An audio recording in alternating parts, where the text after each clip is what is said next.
السلام علیکم ورحمۃ اللہ وبرکاتہ۔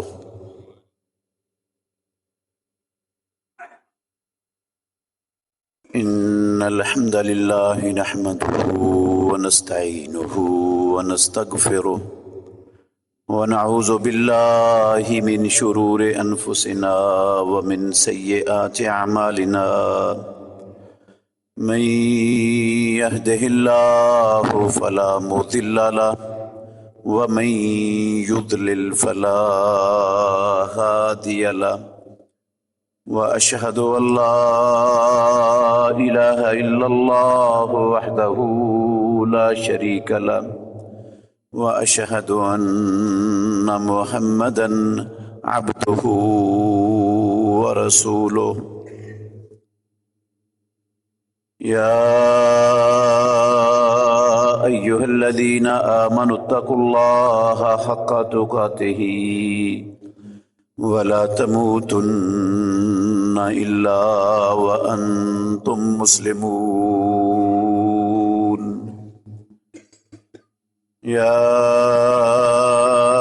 أيها الناس اتقوا ربكم الذي خلقكم من نفس واحدة وخلق منها زوجها وبث منهما رجالا كثيرا ونساء، واتقوا الله الذي تساءلون به والأرحام إن الله كان عليكم رقيبا۔ يا أيها الذين آمنوا اتقوا الله وقولوا قولا سديدا يصلح لكم أعمالكم ويغفر لكم ذنوبكم، ومن يطع الله ورسوله فقد فاز فوزا عظيما۔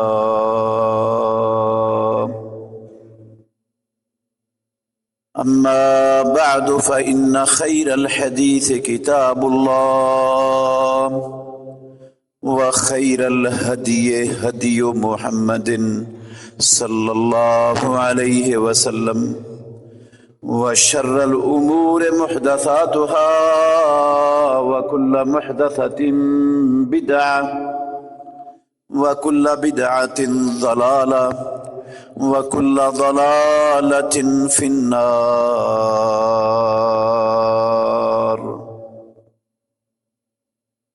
أعوذ بالله السميع العليم من الشيطان الرجيم، من همزه ونفخه ونفسه، بسم الله الرحمن الرحيم۔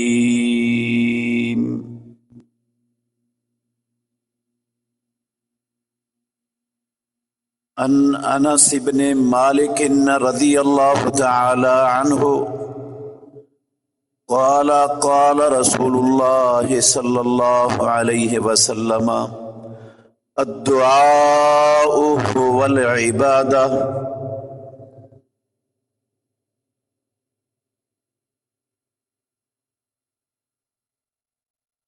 ہر قسم کی حمد و ثنا اللہ مالک العلام اللہ وحدہ لا شریک کی ذات اقدس کے لیے بے شمار لا تعداد ان گنت درود و سلام سید الاولین والآخرین خاتم النبیین محمد الرسول اللہ صلی اللہ علیہ وسلم کی ذات گرامی کے لیے۔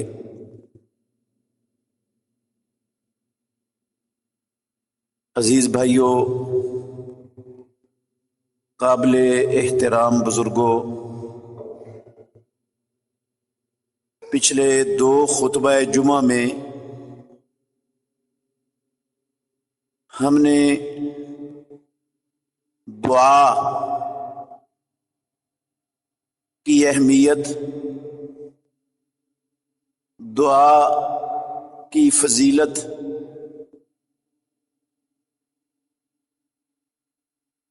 کے بارے میں کچھ گزارشات پیش کی تھیں۔ آج کے خطبہ میں بھی اسی حوالے سے ایک بات آپ کے سامنے رکھنا چاہتا ہوں۔ ہم نے یہ تو سنا ہے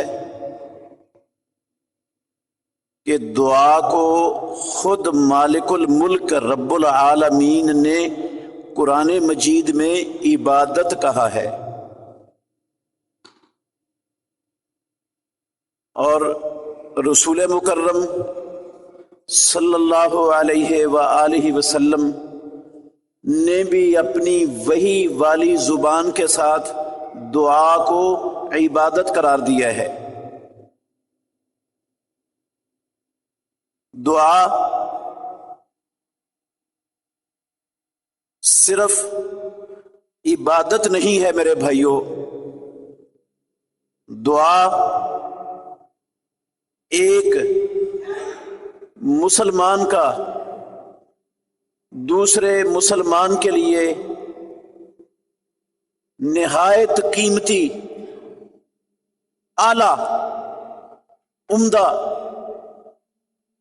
تحفہ اور ہدیہ بھی ہے۔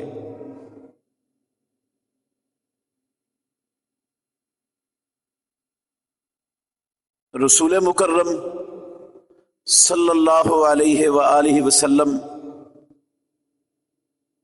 کا فرمان ہے، سنن ابی داود کے اندر حدیث ہے، اس میں یہ لفظ ہے، آپ صلی اللہ علیہ وسلم نے فرمایا، من صنع الیکم معروفا فکافئوہ فإن لم تجدوا ما تکافئونہ فادعوا لہ۔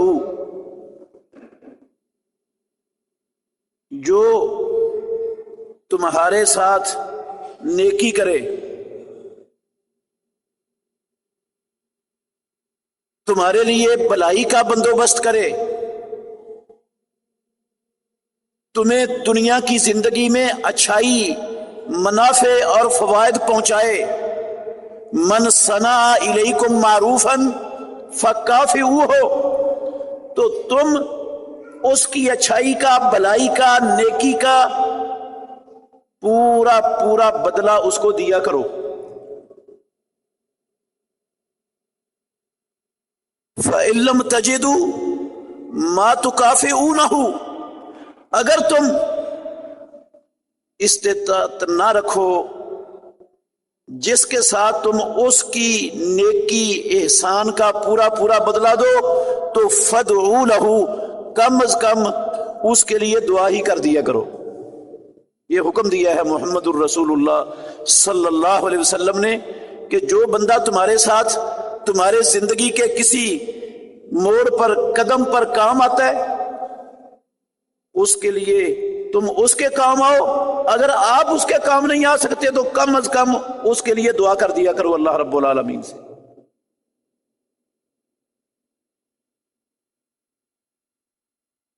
اور رسول مکرم صلی اللہ علیہ وسلم کا یہ بھی فرمان ہے، تہادوا تحابوا، یہ بھی سنن ابو داود کی صحیح حدیث ہے۔ مسلمانوں، محمد الرسول اللہ صلی اللہ علیہ وسلم کا کلمہ پڑھنے والوں، تہادوا، آپس میں ایک دوسرے کو ہدیے، تحفے دیا کرو، تحابوا، اس سے تمہارے دلوں میں محبت اللہ رب العالمین پیدا فرما دیں گے، یہ محبت پیدا کرنے کا ذریعہ بن جائیں گے۔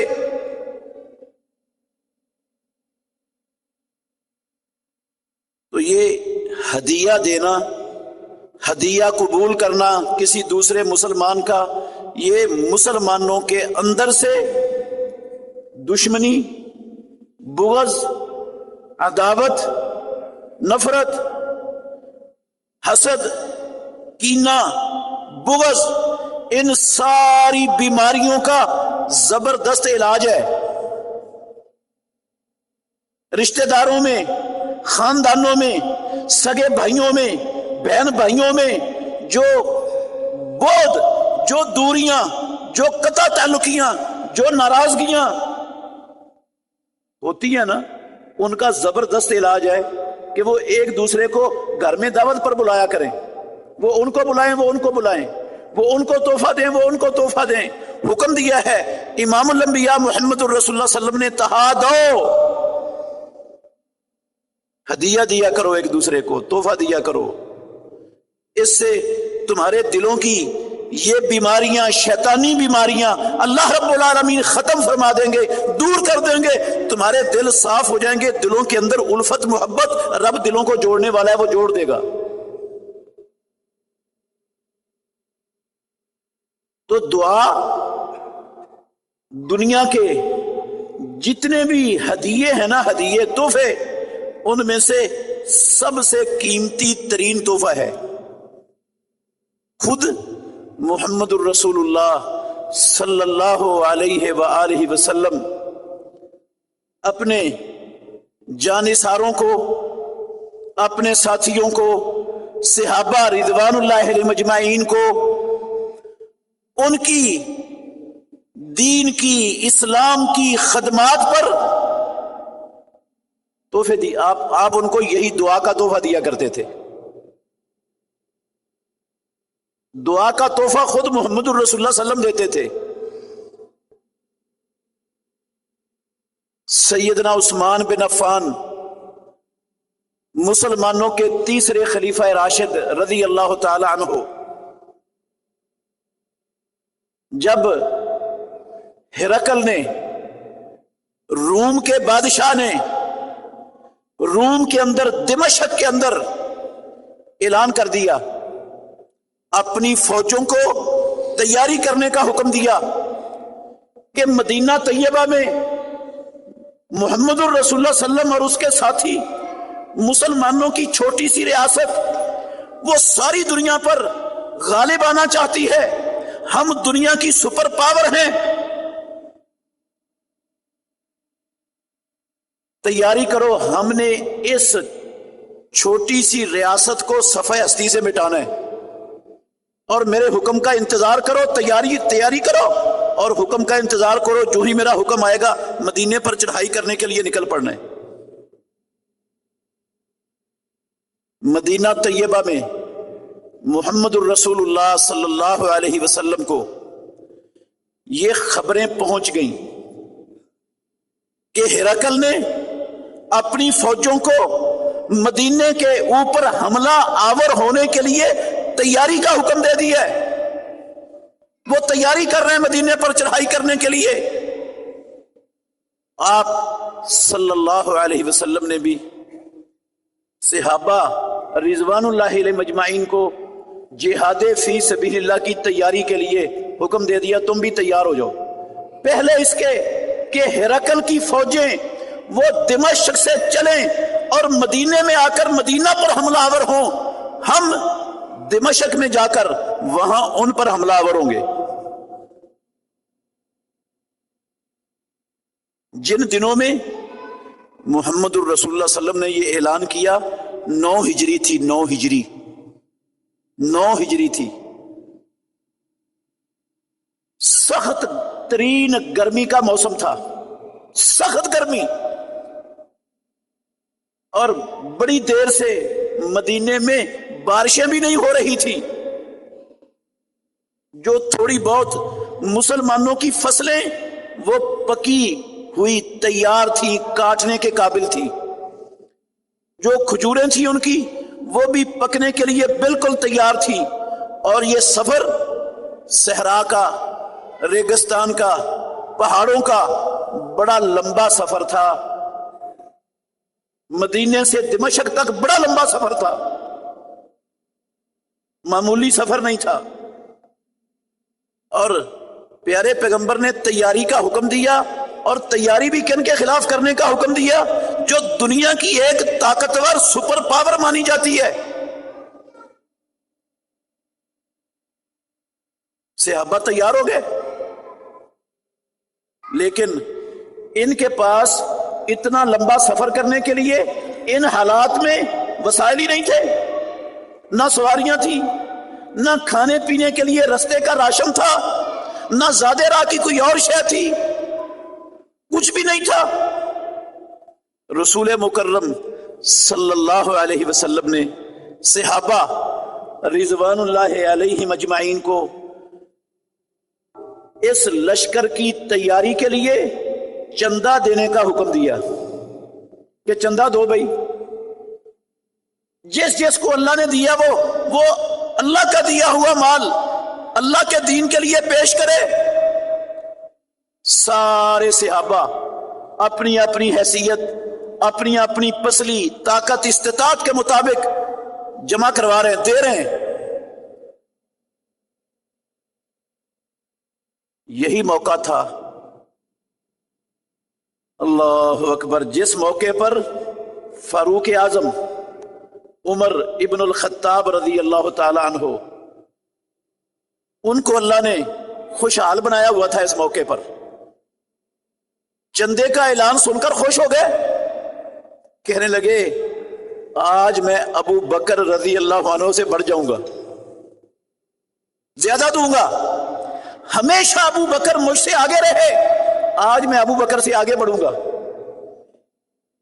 اس نیت سے اپنا سارا مال اس کے دو حصے کیے، ایک حصہ گھر میں رکھ لیا، آدھا مال لا کر محمد الرسول اللہ صلی اللہ علیہ وسلم کی خدمت میں آپ کے سامنے پیش کر دیے۔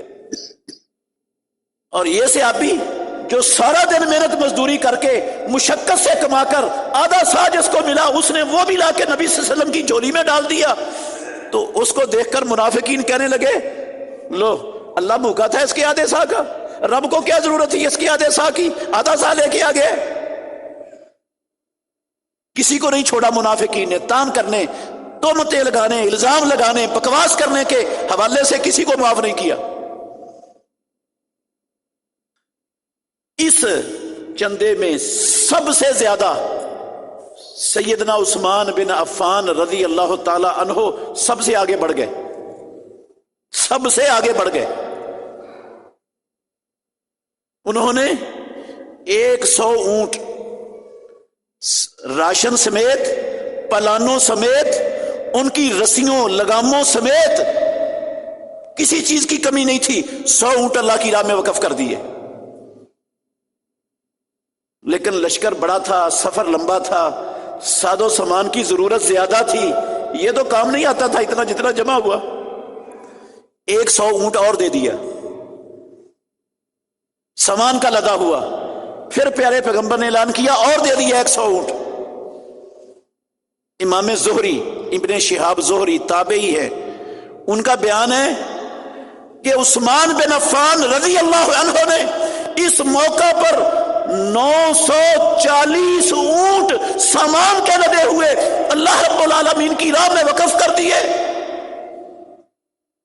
60 گھوڑے دیے، پورا 1000 پورا کر دیا، اور 10,000 اشرفیاں دینار جولی میں ڈالے ہوئے ہیں۔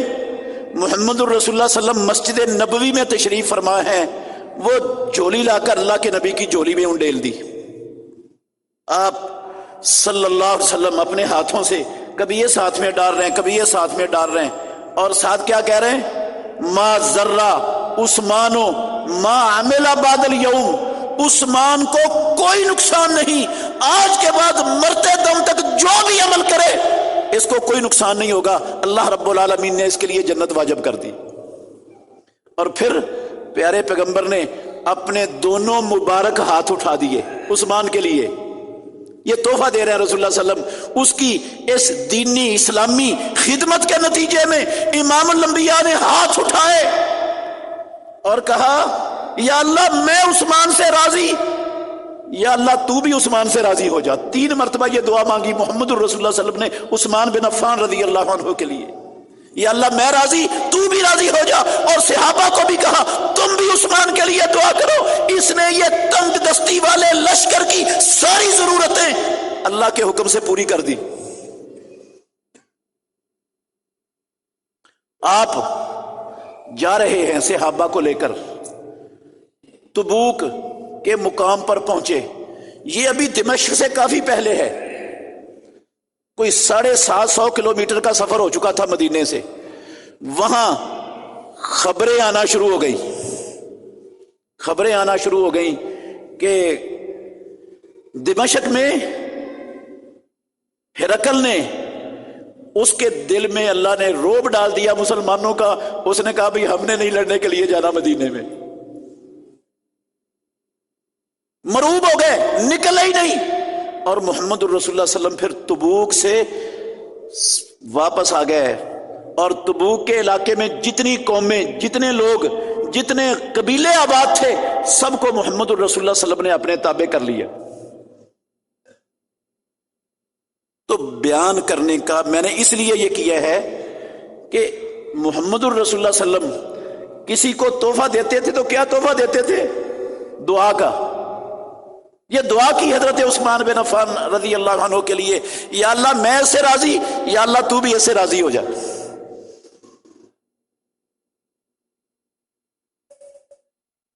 اور وہ بھی آپ کے سامنے ہے.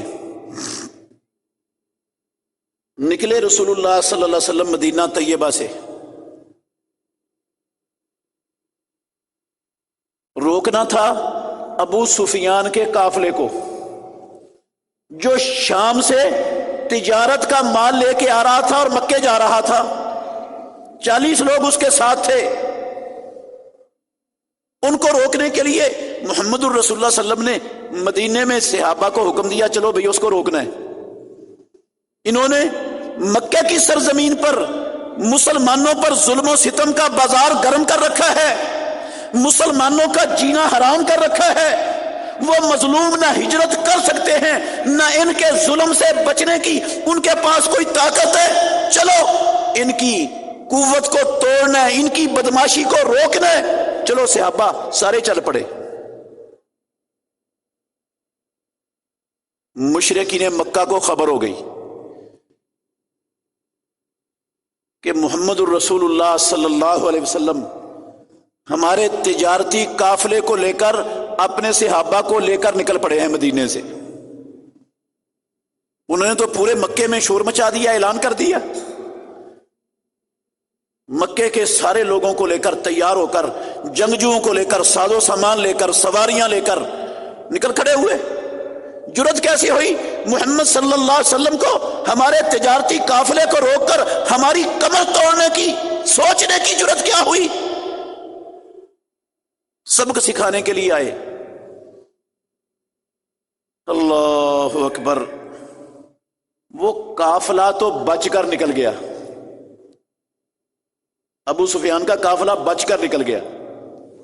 مسلمان اس کے رستے کو نہیں روک سکے, لیکن ان کے ساتھ رب نے آمنا سامنا کروا دیا جو لڑنے کے لیے آئے تھے.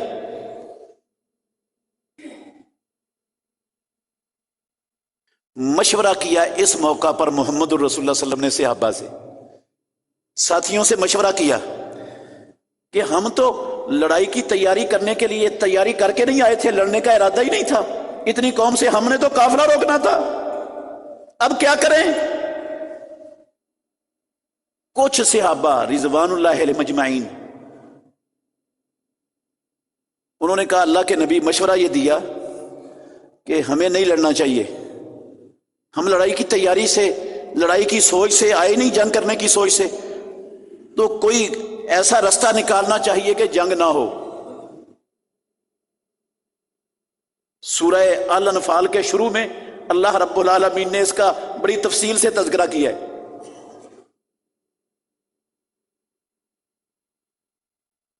میرا مقصد یہ سنانا نہیں ہے. حضرت مقداد بن عمر بن اسود رضی اللہ عنہ کھڑے ہوئے, کہنے لگے اللہ کے نبی, مشورہ دیا پیارے پیغمبر کو, کچھ نے مشورہ دیا کہ نہیں لڑنا چاہیے, ہمیں کوئی اور رستہ نکالنا چاہیے لڑائی سے بچنے کا. ہم کمزور ہیں، ہمارے پاس طاقت نہیں ہے، افراد نہیں ہیں، وسائل نہیں ہیں، تیاری کی نیت سے نہیں آئے ہم.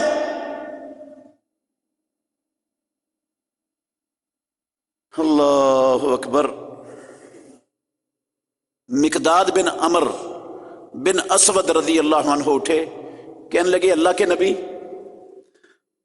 آپ ہمیں حکم دیں، ہم لڑنے کے لیے تیار ہیں. بے شک لڑنے کے لیے نہیں آئے، وسائل نہیں ہیں تو نہ صحیح، آپ حکم دیں ہمیں، ہم لڑیں گے ان سے. ہم اس طرح نہیں کہیں گے جس طرح موسیٰ علیہ السلام کی قوم بنی اسرائیل نے موسیٰ علیہ السلام کو کہا تھا اذهب انت وربک فقاتلا انا ہاہنا قاعدون. موسیٰ تو اور تیرا رب جا کے لڑو، ہم نہیں لڑ سکتے ان فرعونیوں سے، ہم یہاں بیٹھے ہیں، جب مصر فتح ہو جائے گا ان کی قوت ٹوٹ جائے گی پھر ہم جا کر حکومت سنبھال لیں گے، لیکن ابھی تو اور تیرا رب جا کے لڑو. کہنے لگے مقداد رضی اللہ تعالیٰ عنہ اللہ کے نبی ہم یہ نہیں کہیں گے. اور کہنے لگے اس ذات کی قسم جس کے ہاتھ میں ہماری جان ہے، جس نے آپ کو حق کے ساتھ اپنا آخری نبی بنا کر دنیا میں مبعوث کیا ہے، اس ذات کی قسم ہم آپ کے آگے لڑیں گے، آپ کے دائیں لڑیں گے، آپ کے بائیں لڑیں گے، آپ کے پیچھے لڑیں گے. اگر آپ ہمیں حکم دیں گے ہم اپنے گھوڑوں کو سمندر میں ڈال دیں گے، جہاں تک کہیں گے ہم پیچھا کریں گے ان کا، جب تک ہم میں سے کسی ایک بندے کی آنکھ بھی جھپک رہی ہے ہم پیچھے نہیں پلٹیں گے، ہٹیں گے نہیں. رسول اللہ صلی اللہ علیہ وسلم نے یہ الفاظ سنے نا عمر رضی اللہ عنہ کے، تو پیارے پیغمبر کا چہرہ خوشی سے چمک اٹھا، خوشی سے چمک اٹھا.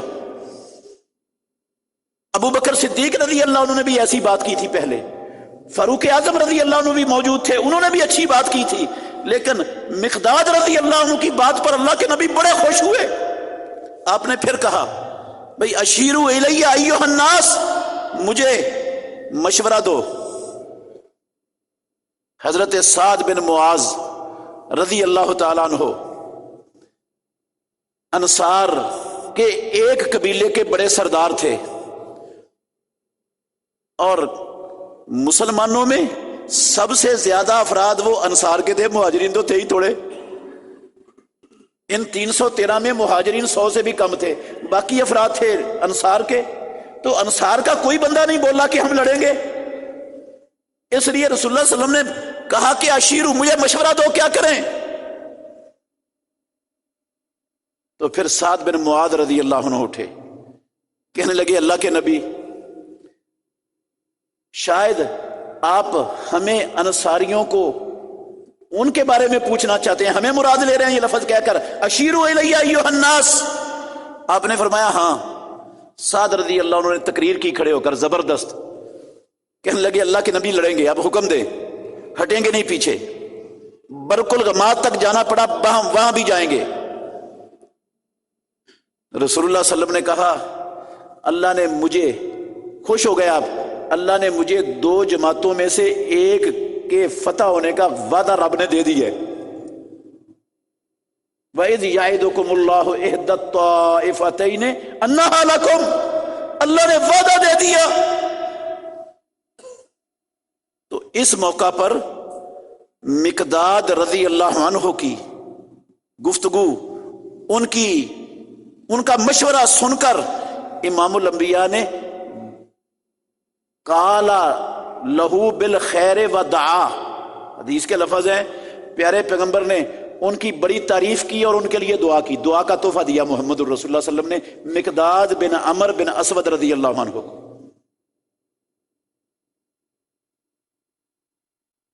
یہ دعا کوئی معمولی شے نہیں ہے.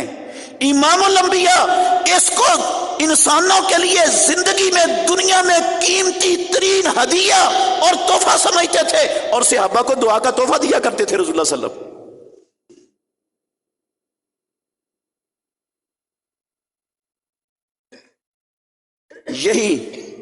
یہی سعد بن معاذ رضی اللہ تعالیٰ عنہ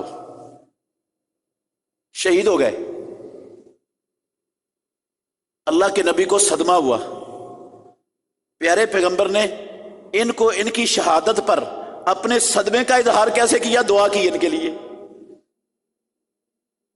جنگ احزاب میں شریک تھے، خندق کی جنگ میں حضرت سعد بن معاذ رضی اللہ عنہ شریک تھے، تیر آیا دشمن کا، ان کے بازو کی اس رگ پر لگا جو سارے جسم کے اندر رگ موجود ہوتی ہے، وہ کٹ جائے تو خون سارے کا سارا بہہ جاتا ہے۔ اس زمانے میں اس خون کو روکنے کا کوئی بندوبست، کوئی علاج نہیں تھا۔ ان کو یقین ہو گیا یہ رگ کٹ گئی ہے اور اب میری شہادت یقینی ہے۔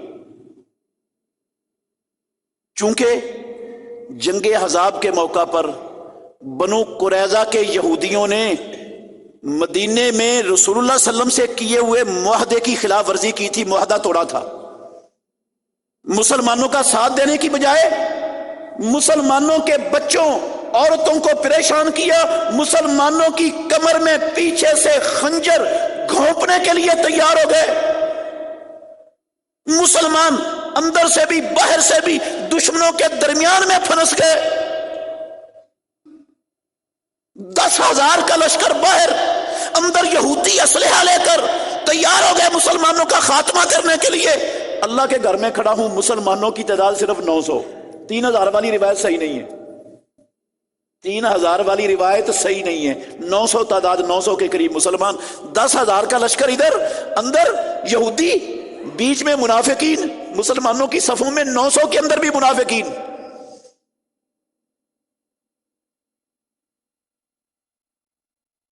اللہ اکبر، اللہ نے فتح دے دی، عزت دے دی اپنے نبی کو، کامیابی دی۔ مشرکین مکہ اتنی بڑی تعداد کے باوجود عبرتناک ذلت آمیز شکست سے دوچار ہوئے، بھاگ گئے۔ پیارے پیغمبر مدینہ پہنچے، واپس آ گئے، احزاب کی جگہ سے مدینے میں آئے اور آ کر گھر میں غسل کرنے کے لیے واش روم کے اندر داخل ہوئے۔ جبریل امین آ گئے، کائنات کے امام آپ نے اسلحہ اتار دیا، ہم نے تو ابھی اتارا ہی نہیں۔ کہا کیا حکم ہے؟ کہا اللہ کا حکم ہے، یہ بنو قریظہ کے غداروں کی خبر لینی ہے، پہلے ان کی خبر لینی ہے۔ رسول اللہ صلی اللہ علیہ وسلم نے اعلان کر دیا صحابہ میں، بھئی جو بندہ تم میں سے اطاعت پر قائم ہے وہ عصر کی نماز بنو قریظہ کے محلے میں جا کے پڑھے گا۔ چلو سارے ہی، شدید سردی کا موسم تھا وہاں پر، 1 مہینہ تک یہ محاصرہ رہا تھا، تقریباً 1 مہینہ تک یہ 10,000 کا محاصرہ مدینے کا، اور یہودیوں کی غداری، اور سخت سردی میں خندقیں کھود کر یہ بیچارے تھکے ماندے پورے مہینے کی جنگ کے اندر واپس ابھی پہنچے ہی اللہ نے حکم دیا نہیں بیٹھنا نہیں، چلو سارے ہی چل پڑے، سارے ہی چل پڑے۔ کسی نے نہیں کہا کوئی چند دن آرام تو کر لینے دو، ان کی بعد میں خبر لے لیں گے، سارے ہی چل پڑے۔ اللہ اکبر، عصر کا ٹائم رستے میں ہو گیا، اب کچھ لوگوں نے جا رہے ہیں، سارے نکل پڑے ہیں مدینے سے، عصر کا ٹائم ہو گیا۔ کچھ نے کہا اول وقت میں نماز پڑھنا افضل ہے، محمد الرسول اللہ ہمیشہ اول وقت میں نماز پڑھتے تھے، افضل الاعمال آپ نے قرار دیا ہے، ہم نے ابھی رستے میں ہی نماز پڑھ لینی تاکہ اول وقت کی فضیلت پالیں۔ اور کچھ نے کہا اللہ کے نبی نے ہمیں کہا تھا بنو قریظہ میں جا کے عصر کی نماز پڑھنی ہے، ہم ادھر جا کر پڑھیں گے۔ میرے محترم بھائیوں، رسول اللہ صلی اللہ علیہ وسلم نے ان دونوں فریقوں میں سے کسی فریق کو غلط قرار نہیں دیا، کسی کی سرزنش نہیں کی، کسی کو ڈانٹا نہیں، کسی کو نہیں کہا کہ تم نے میرے حکم کی مخالفت کی ہے۔ اس سے ایک مسئلہ ہم سب کو سمجھ آ جانا چاہیے کہ محمد الرسول اللہ صلی اللہ علیہ وآلہ وسلم کے فرمان کو سمجھنے میں دو مسلمانوں کا اختلاف، سمجھ کا اختلاف پیدا ہو سکتا ہے، اور اسلام میں جو سمجھ کا اختلاف ہے نا، یہ کوئی گندی شے، بری شے نہیں ہے۔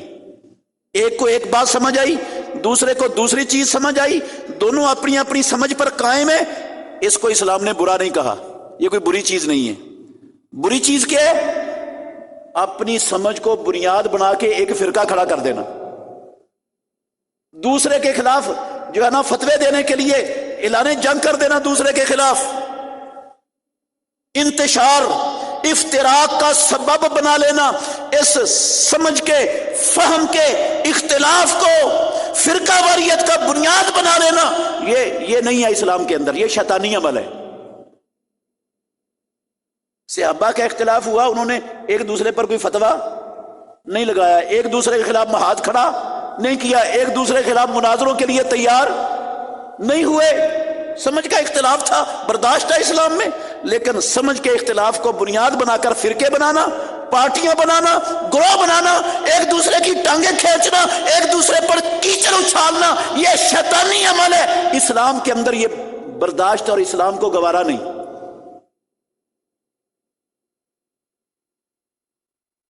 مقصد یہ تھا صرف کہ وہ محاصرہ کر لیا جا کر. اللہ تفصیل لمبا ہے، میں وہ واقعہ نہیں سنانا چاہتا. یہودی بنو قریظہ کے قلعہ بند ہو گئے، محاصرے میں وہ قلعے سے اترنے پر مجبور ہو گئے. ادھر یہ سعد بن معاذ رضی اللہ تعالیٰ عنہ، انہوں نے اللہ سے دعا کی، یا اللہ یہ یہودیوں نے، بنو قریظہ کے لوگوں نے مسلمانوں کی کمر میں خنجر گھونپا ہے، انہوں نے معاہدہ توڑا ہے، یا اللہ میں دعا کرتا ہوں تو اس سے جب تک میں اپنی آنکھوں سے ان کا انجام نہ دیکھ لوں ان غداروں کا، یا اللہ مجھے موت نہ دینا شہادت کی. دعا کی.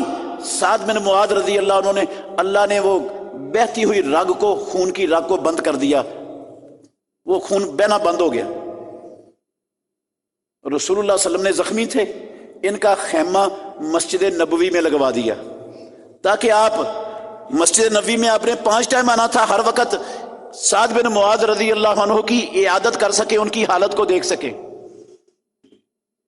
یہودیوں نے کہا کہ ہمیں امان دے دو، ہم اترتے ہیں، اور جو فیصلہ ہمارے بارے میں سعد بن معاذ رضی اللہ عنہ کریں گے ہمیں وہ فیصلہ قبول ہے. امام الانبیاء نے کہا ہمیں بھی قبول ہے، سعد بن معاذ کا فیصلہ ہمیں بھی منظور ہے.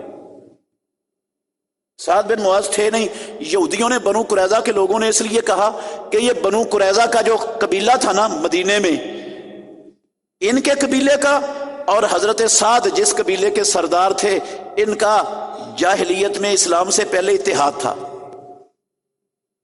انہوں نے کہا یہ سردار ہے، ہمارے ساتھ اتحاد رہا ہے، بڑے اچھے تعلقات رہے ہیں، تو یہ ہماری مرضی کا، ہمارے حق کا، ہمارے لیے نرمی کا فیصلہ کریں گے. سعد بن معاذ رضی اللہ عنہ، اللہ کے نبی نے کہا ہمیں بھی منظور ہے جو سعد فیصلہ کرے. وہ اتر آئے قلعے سے، سعد کو رسول اللہ صلی اللہ علیہ وسلم نے صحابہ کو بھیجا، لے آؤ، سواری پر سوار کر کے سعد کو لے آئے. پیارے پیغمبر نے کہا سعد یہ تیرے فیصلے پر اترے ہیں کہ جو فیصلہ سعد کرے گا وہ ہمیں منظور ہے. سعد کہتے ہیں اللہ کے نبی میرا فیصلہ سنو، میں ان کے بارے میں فیصلہ کرتا ہوں. ان کے جتنے جوان ہیں، جوان بالغ، لڑنے والے، جنگ کرنے والے، بوڑھے، ان کے تمام جوان اور بوڑھے لوگوں کو قتل کر دیا جائے، ایک یہودی ان میں سے زندہ نہ چھوڑا جائے مدینے میں، اور ان کی عورتوں کو اور ان کے بچوں کو غلام اور لونڈیاں بنا لیا جائے، اور ان کا مال غنیمت کے طور پر مسلمانوں میں بانٹ دو، یہ میرا فیصلہ ہے. رسول اللہ صلی اللہ علیہ وسلم نے کہا سعد تو نے وہ فیصلہ کیا ہے جو آسمانوں والے رب کا 7 آسمانوں سے اوپر کا فیصلہ ہے.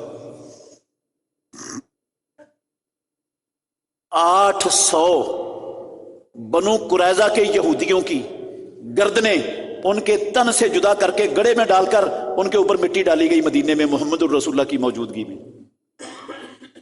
عورتوں بچوں کو لونڈیاں اور غلام بنا لیا، مال غنیمت تقسیم کر دیا سارا. سعد رضی اللہ تعالیٰ عنہ اس فیصلے کے بعد وہ رگ ان کی دوبارہ خون بہ پڑا اور وہ جام شہادت نوش کر گئے. رسول اللہ صلی اللہ علیہ وسلم نے حضرت سعد کا سر اپنی مبارک ران پر رکھا ہوا ہے، اپنی مبارک پر ران پر سر رکھا ہوا ہے ان کی شہادت کے بعد سعد رضی اللہ عنہ کا، اور اللہ کے نبی یہ الفاظ کہہ رہے ہیں، یہ تحفہ دے رہے ہیں سعد کو ان کی شہادت کے بعد. جس لیے میں نے یہ ساری تفصیل آپ کو سنائی ہے. آپ نے فرمایا یا اللہ اس سعد نے تیرے دین کی خاطر تیرے رستے میں اسلام کے لیے زندگی میں بڑی تکلیفیں اٹھائی ہیں، بڑی مشکلات کا سامنا کیا ہے، یا اللہ تیرے نبی کا ساتھ دیا ہے، اسلام کے لیے بڑی قربانیاں اس نے پیش کی ہیں، یا اللہ میں تیرا نبی شہادت دیتا ہوں تو یہ تیرے دین کا سپاہی تھا، مخلص سپاہی تھا، یا اللہ تو اس کو معاف کر دے، اس کو اپنے ان بندوں میں شامل فرما لے جو تیرے نیک اور صالح بندے ہیں، جن پر تو راضی ہے۔ حضرت سعد بن معاذ کی اسلام کے لیے، دین کے لیے خدمات پر امام الانبیاء نے تحفہ کیا دیا؟ دعا کا تحفہ دیا۔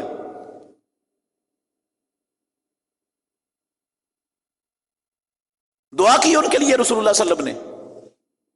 بھری پڑی ہے میرے بھائیو، یہ تو 2-3 واقعات میں نے سنائے ہیں، امام الانبیاء کی زندگی بھری پڑی ہے۔ صحابہ خود بھی رسول اللہ صلی اللہ علیہ وسلم کے منہ سے دعا کے لفظ سننے کے لیے ہمیشہ منتظر رہتے تھے۔ آپ نے صحابہ کو مخاطب کر کے ایک دن کہا، میری امت کو اللہ نے یہ شرف بخشا ہے کہ میری امت کے 70,000 لوگ بغیر حساب و کتاب کے جنت میں داخل ہوں گے، جن کا کوئی حساب و کتاب نہیں ہوگا۔ مسلم شریف کی حدیث ہے، اور وہ 70,000 لوگوں کی 4 صفات بھی رسول اللہ صلی اللہ علیہ وسلم نے بیان فرمائی ہیں اس حدیث میں۔ ہم الذین لا یسترقون، وہ کسی سے دم کرنے کا مطالبہ نہیں کریں گے، یہ نہیں کہیں گے کسی کو کہ مجھے دم کر دو، مطالبہ نہیں کریں گے۔ ایک پہلی صفت ان کی یہ ہے۔ اسلام میں قرآن کی آیات، قرآن کی صورتیں، امام الانبیاء سے ثابت شدہ مسنون دعاؤں کا دم آپ مطالبہ بھی کر سکتے ہیں، آپ کو کیا بھی جا سکتا ہے، حلال ہے، پیارے پیغمبر نے اجازت دی ہے۔ لیکن یہ والی فضیلت پانے کے لیے بغیر حساب و کتاب کے جنت میں داخلے والوں میں اپنا نام شامل کروانے کے لیے اس سوال سے رکنا پڑے گا۔ ہے حلال، وہ شرکیہ دم حرام ہے۔ دم ہو کتاب و سنت کے نصوص پر مبنی، وہ جائز ہے، قیامت تک کے لیے حلال ہے، اجازت ہے اس کی۔ شرکیہ دم کی اجازت نہیں دی محمد الرسول اللہ صلی اللہ علیہ وسلم نے۔ مگر اس فضیلت کو پانے کے لیے مطالبہ نہیں کرنا کسی سے، کوئی اپنی مرضی سے آپ کو دم کر دے بیمار دیکھ کر، تو پھر آپ اس فضیلت سے خارج نہیں ہوں گے۔ آپ نہیں کسی سے کہیں کہ مجھے دم کر دو۔ ہم الذین لا یسترقون ولا یکتوون، وہ لوہا گرم کر کے اپنے جسم کو داغتے نہیں ہیں۔ پرانے زمانے میں یہ علاج کا ایک طریقہ تھا، آج بھی جائز ہے، قیامت تک کے لیے حلال ہے۔ لوہا گرم کر کے آگ جیسا بنا کر اس کو تکلیف والی جگہ پر لگاتے تھے اور تکلیف دور ہو جاتی تھی۔ لیکن رسول اللہ صلی اللہ علیہ وسلم نے اسے پسند نہیں فرمایا۔ آپ نے کہا وہ داغ بھی نہیں لگوائیں گے۔ ولا یتطیرون، کسی شے کو وہ اپنے لیے نحوست کا باعث بھی نہیں سمجھے گے کہ یہ نحوست منحوس چیز ہے، آج تو سارا دن میں نے جو ہے نا وہ بے برکتی اور نحوست کو ہی دیکھنا ہے، یہ چیز ہو گئی میرے سامنے، ایسا وہ نہیں، نحوست نہیں پکڑتے۔ وعلی ربہم یتوکلون، ان کا بھروسہ اپنے اعمال پر، اپنی نیکیوں پر، اپنی اچھائیوں پر، اپنے عقیدے ایمان پر نہیں ہوتا، اپنی کسی دنیا کی چیز پر نہیں ہوتا، ان کا بھروسہ اور اعتماد اپنے رب پر ہوتا ہے۔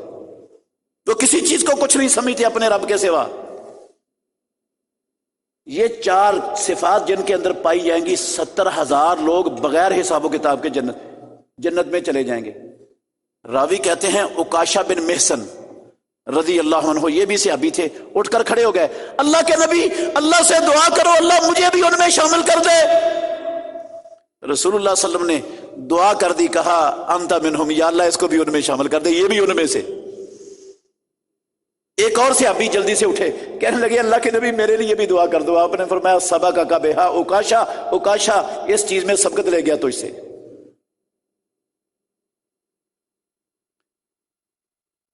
پیارے پیغمبر محمد الرسول اللہ صلی اللہ علیہ وسلم مخاطب ہیں فاروق اعظم سے۔ فاروق اعظم عمر ابن الخطاب عمرے کے لیے جا رہے ہیں، اور اللہ کے نبی کیا کہہ رہے ہیں ان کو؟ یا اخی لا تنسانا فی دعواتک، عمر عمرے کے لیے اللہ کے گھر میں جا رہے ہو، مجھے محمد الرسول اللہ کو اپنی دعاؤں میں مت بھولنا۔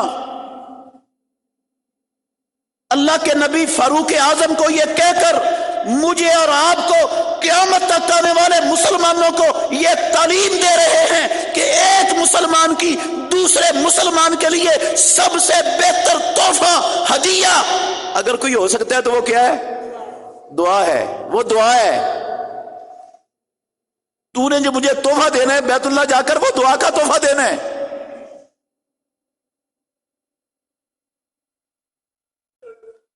فاروق اعظم کو کہا رسول اللہ صلی اللہ علیہ وسلم نے، حضرت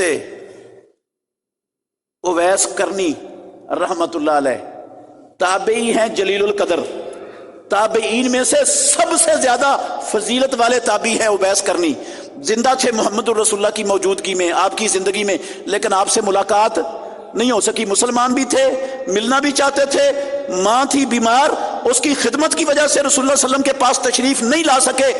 جب ماں فوت ہو گئی اس کو دفنا کر فوری طور پر اللہ کے نبی سے ملاقات کے لیے چلے۔ مدینے سے ایک رات پیچھے تھے ابھی سفر میں، تو لوگوں نے بتایا ہم نے محمد الرسول اللہ کو کل دفن کر دیے، نہیں ہو سکی ملاقات محمد الرسول اللہ صلی اللہ علیہ وسلم سے۔ پیارے پیغمبر نے تعریف کی ہے اس جلیل القدر تابعی کی، آپ نے فرمایا نعم الرجل اویس، اویس بہت اچھا بندہ ہے۔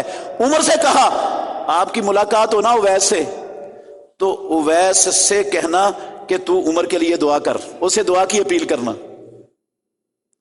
یہ مسلمانوں کا مسلمانوں کے لیے کیا ہے؟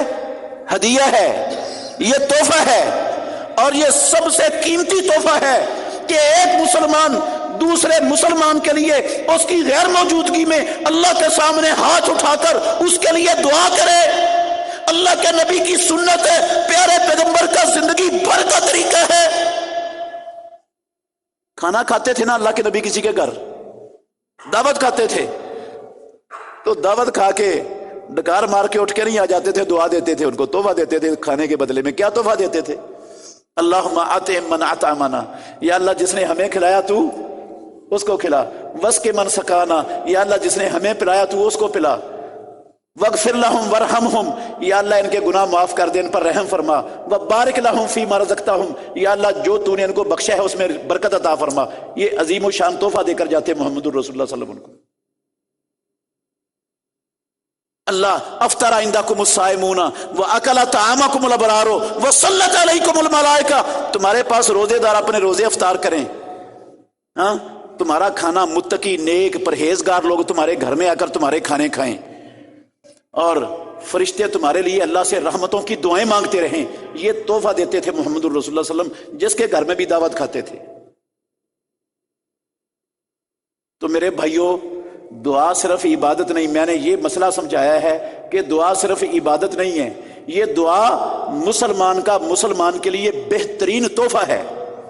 اگر کوئی آپ کے ساتھ اچھا سلوک کرتا ہے، احسان کرتا ہے، آپ کو کوئی چیز تحفہ دیتا ہے، تو آپ اس کے بدلے میں تحفہ دیں، حکم ہے محمد الرسول اللہ کا، دینا چاہیے، تحفہ دینے والے کو تحفہ دینا چاہیے۔ لیکن اگر نہیں دے سکتے تو کم از کم دعا میں بخل نہیں کرنا، دعا میں نہیں بخل کرنا، دعا اس کے لیے ضرور کرنی ہے۔ یہ حکم ہے محمد الرسول اللہ صلی اللہ علیہ وسلم کا۔ اللہ ہمیں سمجھنے کی، عمل کرنے کی توفیق عطا فرمائے۔ آخر دعوانا الحمدللہ رب العالمین۔